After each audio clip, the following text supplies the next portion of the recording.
Legend lives on from the Chippewa on down of the big lake they call Gitchigumi. The lake, it is said, never gives up her dead when the skies of November turn gloomy.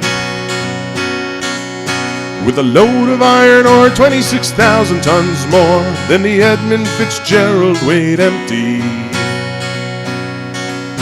That good ship and true was a bone to be chewed when the gales of November came early.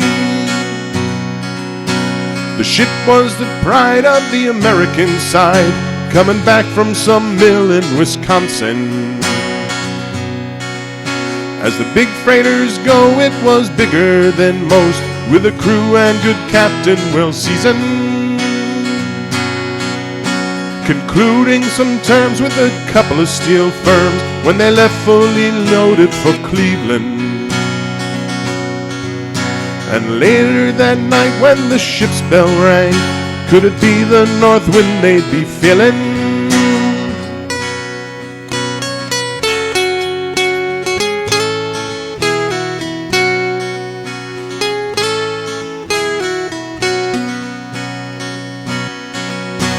The wind and the wires made a tattletale sound, and a wave broke over the railing.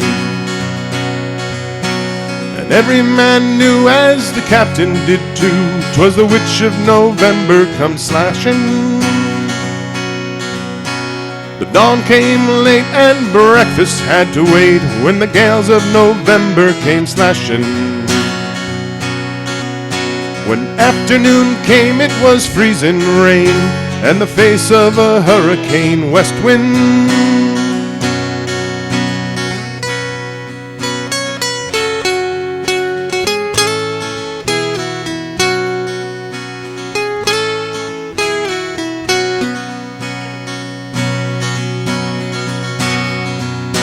When supper time came, the old cook came on deck saying, "Fellas, it's too rough to feed ya." At 7 p.m. a main hatchway caved in. He said, "Fellas, it's been good to know ya." The captain wired in, he had water coming in, and the good ship and crew was in peril. And later that night, when its lights went out of sight, came the wreck of the Edmund Fitzgerald.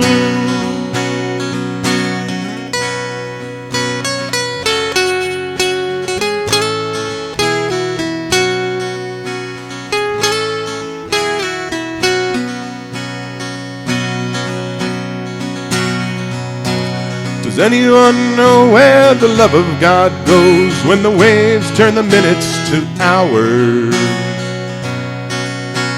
The searchers all say they'd have made Whitefish Bay if they put 15 more miles behind her. They might have split up and they might have capsized. They might have broke deep and took water. And all that remains are the faces and names of the wives and the sons and the daughters.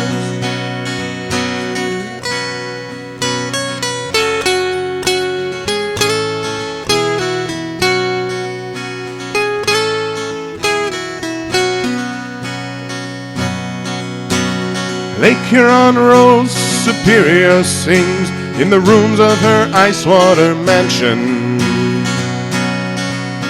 Old Michigan steams like a young man's dreams. The islands and bays are for sportsmen.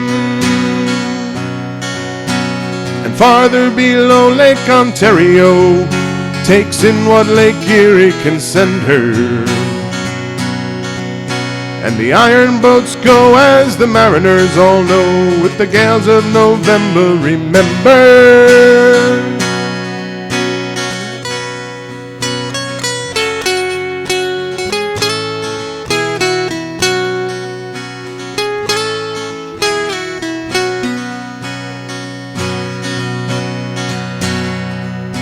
In a musty old hall in Detroit they prayed, in the Maritime Sailors' Cathedral. The church bell chimed till it rang 29 times for each man on the Edmund Fitzgerald. The legend lives on from the Chippewa on down of the big lake they call Gitchigumi. Superior, they said, never gives up her dead when the gales of November come early.